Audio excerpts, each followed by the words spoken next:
요즘 지수가 사상 최고치를 경신했다 이런 뉴스들 많이 보셨을 겁니다. 근데 아마 그게 내 계좌로 실질적으로 느껴지시는 분들은 그렇게 많지 않을 것으로 생각이 되는데요. 아니 지수는 이렇게 사상 최고치를 경신해서 계속 신고가를 경신한다고 하는데 왜 내 계좌의 수익은 이럴까? 라고 고민하시는 분들이 굉장히 많으실 것으로 생각이 됩니다. 자, 이게 전부 다 이전과는 다르게 어떤 특정한 섹터라던가 아니면 주도주 없이 굉장히 빠르게 순환매가 진행이 되면서 지수가 상승했기 때문입니다. 아무튼 이렇게 특별한 주도주라던가 아니면 특별한 섹터가 없었을 때에는 이런 시장 분위기에서 정치인 테마주들이 굉장히 주목을 받아서 시장에서 급등이 나올 가능성이 높죠. 자, 그래서 오늘은 최근 시장에서 핫한 두산그룹주와 거기다가 최재형 감사원장 그리고 윤석열, 이재명 테마까지 한 번에 엮일 가능성이 높은 종목을 소개시켜 드리고 매수 가격과 목표가 그 다음에 대응 방법까지 안내해 드리도록 하겠습니다. 자, 그럼 바로 시작해 보도록 하죠.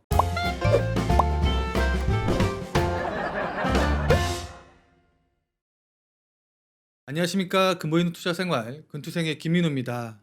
일단 첫 번째로 동사 같은 경우에는 이 두산그룹과 관련된 호재를 생각해 볼 수가 있는데, 동사 같은 경우는 두산그룹 계열의 광고 회사로서 두산그룹의 박용만 회장의 큰아들이죠.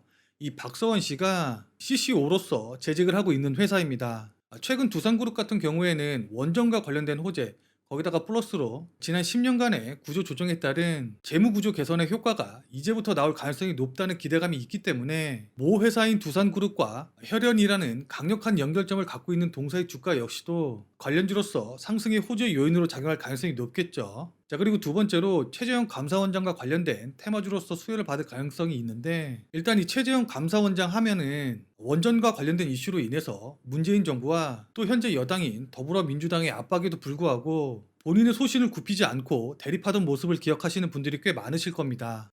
공약하신 사항을 어떤 방법을 통해서도 그냥 그것을 수단과 방법을 가리지 않고 모두 정당화된다, 이런 주장은 아니시죠? 자, 이런 이미지는 윤석열 검찰총장을 좀 연상시키게 하죠. 거기다가 이 일을 계기로 해서 드러난 미담들이 있는데, 신촌교회에서 소아마비 친구인 강명훈 씨를 만나서 고등학교 시절 내내 그를 업고 등하교를 했고, 이후에 서울대 법대에 나란히 합격하면서 화제가 됐었었죠. 자, 그런 과정을 겪으면서 나란히 사법시험에 합격해서 한때 훈훈한 미담으로서 세상에 큰 이슈가 됐었던 적이 있었고, 자, 거기다가 최 감사원장 같은 경우에는 슬아의 두 딸과 두 아들이 있는데, 이 두 아들이 모두 고아원에서 입양한 것으로 알려져 있죠. 당시 최 감사원장은 법률신문과의 인터뷰에서 입양을 마치 신데렐라 스토리처럼 불쌍한 한 아이의 인생 반전곡으로 봐서는 안 된다 라고 하면서 평범한 아이에게 그가 놓칠 수도 있었던 평범한 가정사를 누릴 수 있는 기회를 제공했던 것일 뿐이라면서 평소 입양에 대한 신념을 전한 것으로 알려져 있습니다. 자, 이런 미담까지 있는 최재형 감사원장을 야당에서는 욕심을 낼 수밖에 없겠죠. 자, 그래서 윤석열의 대항마로서 존재감을 키우기 위해서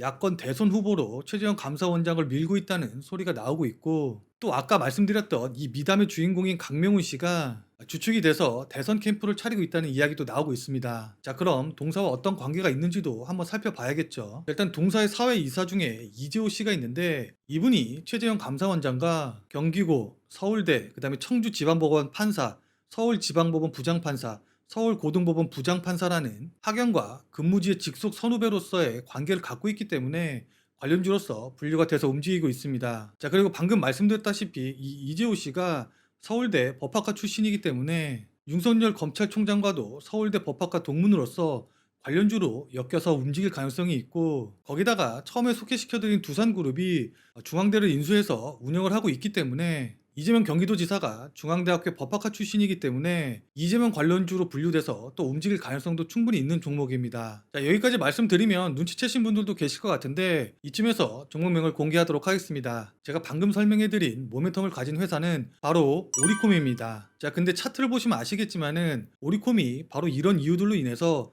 금일 상한가에 안착하는 모습을 보여주었습니다. 자, 그렇기 때문에 현재 보유하신 분들 같은 경우에는 당연히 홀딩하시고 지켜보시는 게 맞을 것 같지만은, 신규로 매수하시려는 분들은 어디서 매수해야 될지 궁금해 하실 것 같습니다. 자, 그래서 어떤 분들 같은 경우에는 월요일날 장 시작하면은 급등했을 때 그때 매수하셔야지 이렇게 마음 먹으시는 분들도 계실 것 같은데, 절대로 그렇게 하지 마시고 일단은 대기를 하시는 게 좋을 것 같습니다. 이렇게 변동성이 커져 있는 종목들 같은 경우에는 고점 자리에서 매수를 하시게 되면은 위아래로 흔드는 움직임 때문에 대응이 굉장히 어려우실 수가 있습니다. 자, 그렇기 때문에 만약에 내가 원하는 가격까지 내려오지 않고 바로 다시 반등이 나온다고 하면은 이 종목 그냥 포기하고 다른 종목 매수하면 되지 라는 생각을 갖고 접근을 하시는 게 좋을 것 같은데, 자, 그렇기 때문에 오리콘 같은 경우에는 조금 기다렸다가 조정이 나오게 되면은 이 8,700원에서 8,500원 사이 이 가격대 부근에서 신규로 매수에 진입하시는 게 좋을 것 같고, 이 가격대에서 매수를 진행을 하시게 된다고 하면은 아무래도 변동성이 좀 높아져 있는 자리이기 때문에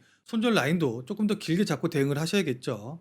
손절 가격은 7,800원 정도 자리를 가격으로 잡고 대응을 하시면 좋을 것 같습니다. 자, 그럼 마지막으로 목표 가격도 말씀을 좀 드려야겠죠. 자, 지금 이게 일봉이라서 잘 보이지 않는데 주봉으로 놓고 본다고 하면은 굉장히 오랜 기간 매집 구간을 거친 것을 보실 수가 있으실 겁니다. 자, 그래서 이 정도 모멘텀을 갖고 있고 또 이 정도로 매집이 진행된 종목들 같은 경우에는 대부분 평균 저점 대비해서 대략 4배 정도는 상승하는 흐름을 보여주는 경우가 많기 때문에 1차적인 목표가의 가기까지 많은 흔들림이 있을 가능성이 높긴 하지만은 16,000원을 목표 가격으로 잡고 대응을 하시면 크게 무리가 없으실 것 같습니다.